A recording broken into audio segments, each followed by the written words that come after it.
Hi. ഈ പുഴയും കടന്ന് സീരിയലിലെ ഇന്നത്തെ എപ്പിസോഡാണ് ഞാൻ പറയാൻ പോകുന്നത്. ആദ്യത്തെ സീൻ തന്നെ ഗംഗയും മുത്തശ്ശിയും തമ്മിലുള്ള ഒരു കോൺവെർസേഷൻ ആണ്. മുത്തശ്ശി ഭയങ്കര സങ്കടത്തിലാണ്. ഗംഗയാണെങ്കിൽ പഴയ തയ്യൽ മെഷീൻ എടുത്ത് എണ്ണയൊക്കെ ഇട്ട് ക്ലീൻ ചെയ്ത് വെക്കുകയാണ്.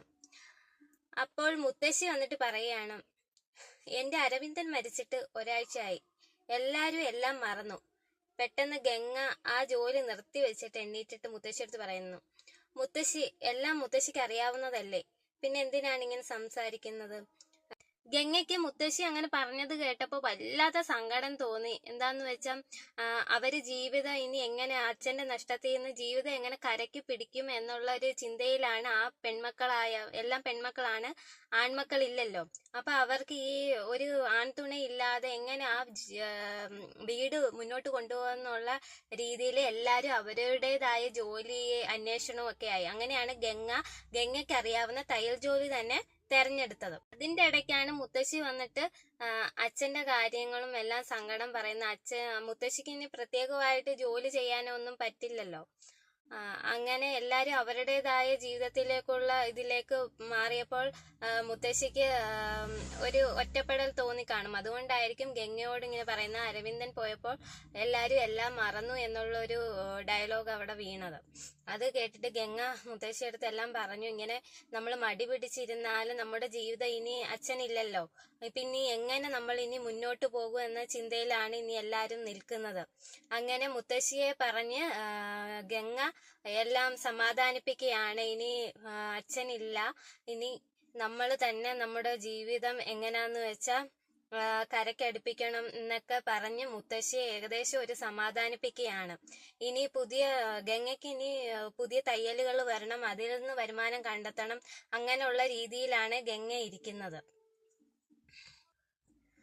ഇനി അടുത്ത സീൻ കാണിക്കുന്നതും ശാരദയാണെങ്കിൽ മുറ്റത്ത് ചെടിയിൽ എന്തോ പൂ പറിക്കുന്നതായിട്ടോ എന്താണ്ടാണ് അടുത്ത സീൻ കാണിക്കുന്നത്.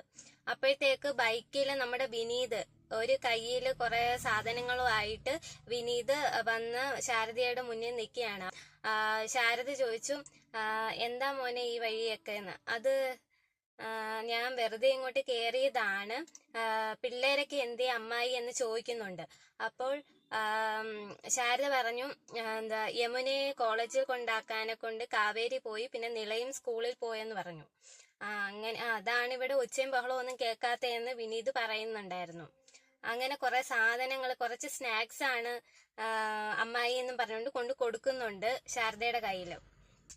എന്തിനാ മോനെ ഇങ്ങനെ മേടിച്ച് കാശൊക്കെ കളയുന്നതെന്ന് ചോദിക്കുന്നുണ്ട് ശാരദ. അപ്പോൾ വിനീത് ചിരിച്ചുകൊണ്ട് പറഞ്ഞു, ഇത് മേടിക്കാനായിട്ട് എന്റെ അമ്മായി എന്റെ കട തന്നെ ഞാനങ്ങ് വിറ്റു കളഞ്ഞു എന്ന് പറഞ്ഞ് അവരവിടെ ഒരു ചിരി പാസ്സാക്കുന്നുണ്ട്. അടുത്ത സീനിൽ വരുന്നത്, ഞാൻ എന്റെ മുത്തശ്ശി ഒന്ന് കാണട്ടെ, അച്ചമ്മയൊന്ന് കാണട്ടെ എന്ന് പറയും.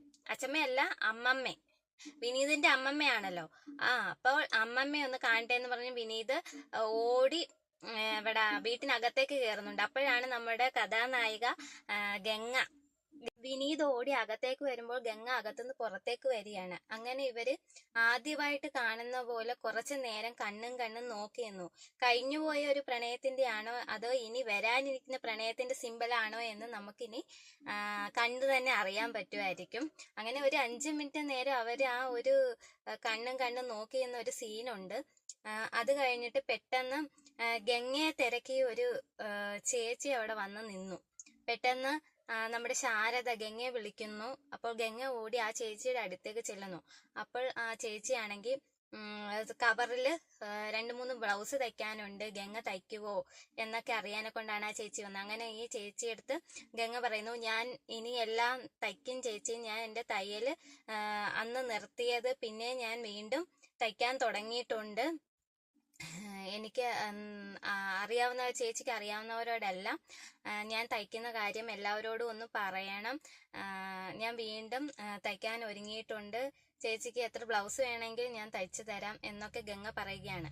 പെട്ടെന്ന് ഇത് നമ്മുടെ വിനീത് അകത്ത് നിന്ന് കേട്ടോണ്ട് നിൽക്കുകയാണ് ഗംഗ പറയുന്നത്.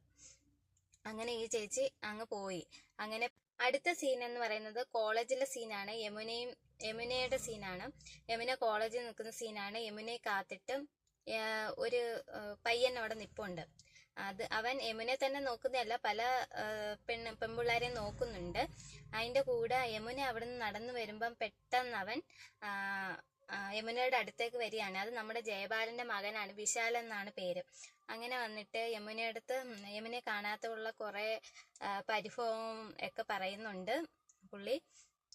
എന്നിട്ട് യമുന ഇവര് തമ്മിൽ പ്രണയത്തിലാണെന്നാണ് എനിക്ക് തോന്നിയത്.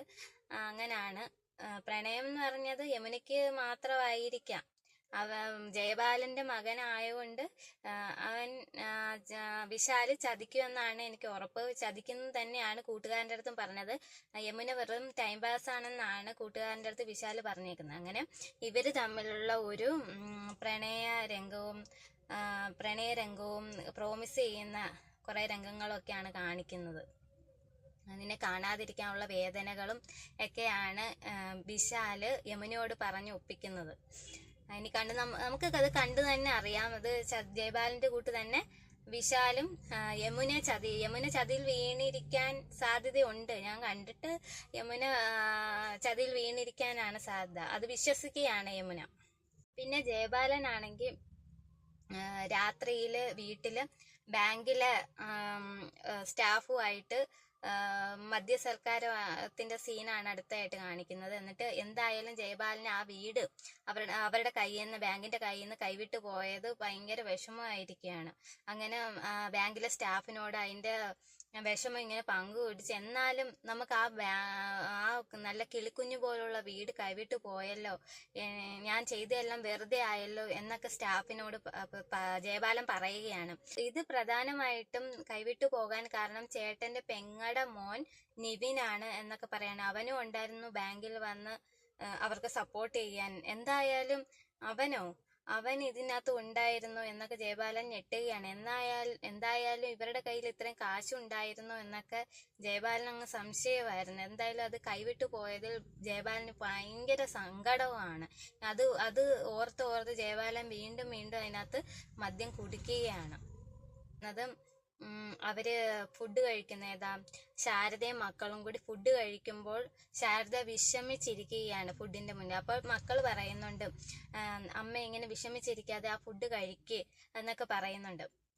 എന്നാലും ശാരദ ഓർത്ത് ഇങ്ങനെ സങ്കടപ്പെടുകയാണ്.